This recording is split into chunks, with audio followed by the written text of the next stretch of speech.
I mentioned Saweetie. Okay. You mentioned Saweetie, she would be on Twitter usually the next day clearing it up. She ain't said a word. The moment the first whispers hit the timeline, you could feel the energy shift. It wasn't the usual rumor cycle or a harmless round of celebrity speculation.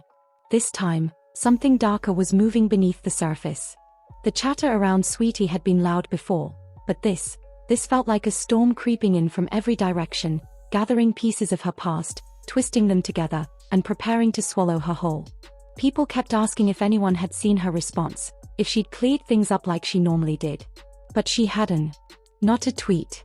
Not a note. Not even a sarcastic emoji. Just silence. And silence, in moments like this, is fuel. Because the second Maybach May started dropping screenshots, the internet smelled blood. Saweetie was already juggling breakup speculation, career setbacks, and whispers about losing brand deals. But these new claims pushed everything into a territory nobody expected. Maybach, a UK promoter who once said she helped Saweetie line up shows, went live announcing she had receipts. Not petty drama. Not backstage stories. She claimed she had a list of politicians and high-profile men who allegedly paid Saweetie for private time. That single claim was enough to flip the internet on its head. People didn't even wait for proof. Some joked about Saweetie being a Washington favorite. Others demanded names. But everyone was watching. And it didn't start with May. Months earlier, 6ix9ine had randomly called Saweetie one of the most passed-around female rappers in the game. He hinted at seeing her name in industry DMs and suggested that label heads rented her out for parties. Back then, people laughed it off. But with May speaking too, those old comments didn't feel so easy to ignore anymore. Especially when May spun the story further, saying she was the one who connected Saweetie with Manchester United star Jadon Sancho, and that she never got paid her cut. She painted Saweetie as someone moving like an escort behind the scenes. And then she claimed Sancho actually tattooed Saweetie's middle name on his neck. The tattoo artist posted it online, so that part was real. If the tattoo was real, what else was? Suddenly, May was hinting at politicians flying Saweetie out, sponsoring her lifestyle, funding the icy girl image fans admired. She didn't reveal names, but once people heard the word politicians, everything spiraled. Theories popped out of nowhere: California officials, Atlanta donors, UK Parliament ties because of Sancho. The internet didn't need clarity, it needed chaos. And chaos was what it got. When Saweetie finally addressed it on Instagram, she wasn't playful. She wasn't vague. She sounded fed up. Her statement said the accusations were false, defamatory, disturbing. She said May never managed her and was introduced through family. And then she ended it with a line that hit like a warning: she'd let the lawyers take it from here. That's when everyone realized Saweetie wasn't trying to win the internet anymore. She was preparing for war. But right after that statement went up, Maybach dropped voice notes and screenshots she said were proof Saweetie had been selling time to athletes and political figures.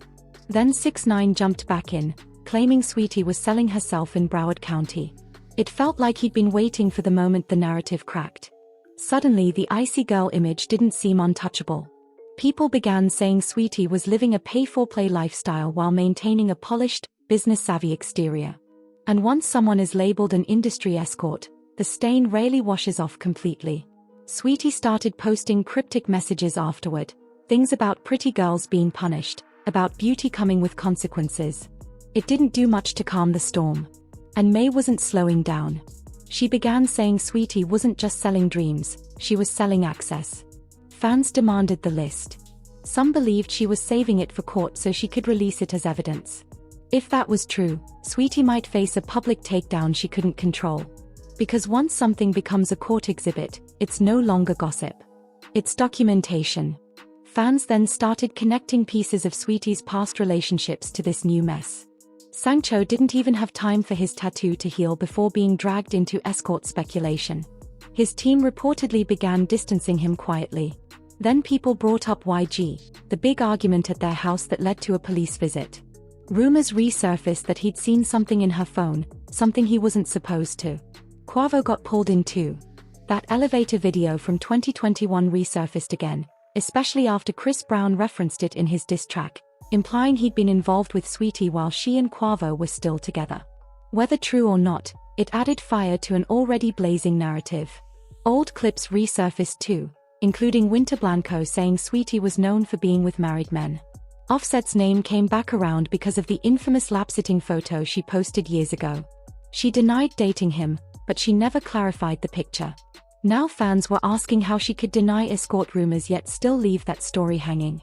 Online, confusion becomes suspicion quickly. Before long, people were analyzing her whole dating history like investigators.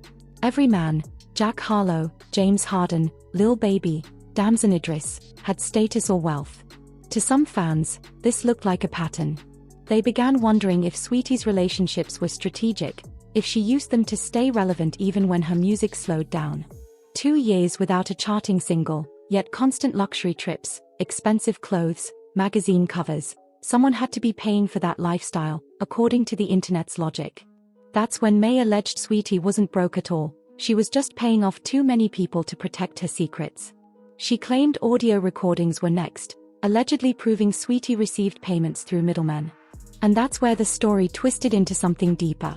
May suddenly claimed she had recordings of Saweetie speaking with one of those men from her list, someone powerful enough that exposing him could ruin careers. If true, this wasn't just celebrity gossip anymore. It had political weight. Saweetie's silence after that felt heavier. Insiders claimed she was deleting old DMs and scrubbing her message history. Whether true or not, the world believed it because silence during scandal is often interpreted as guilt. Her Icy Girl brand, clean, glamorous, controlled, began showing cracks. Sponsors don't tolerate brands tied to scandal. Even whispers can make companies walk away. Meanwhile, fans started guessing the real motive behind May's attacks. Some believed she felt used after setting Saweetie up with Sancho. Maybe she caught feelings. Maybe she wanted credit. Maybe she wanted revenge. But she denied it was about money. She said it was about exposing the truth behind celebrities' polished images. And that declaration made everything feel even more unpredictable. At this point, the public had already formed its verdict, with or without evidence. Because that's how celebrity scandals move: fast, emotional, unforgiving. Saweetie was reportedly planning a documentary-style rebuttal, hoping to reclaim the narrative. But if May drops her alleged audio first, Saweetie's explanation might not matter.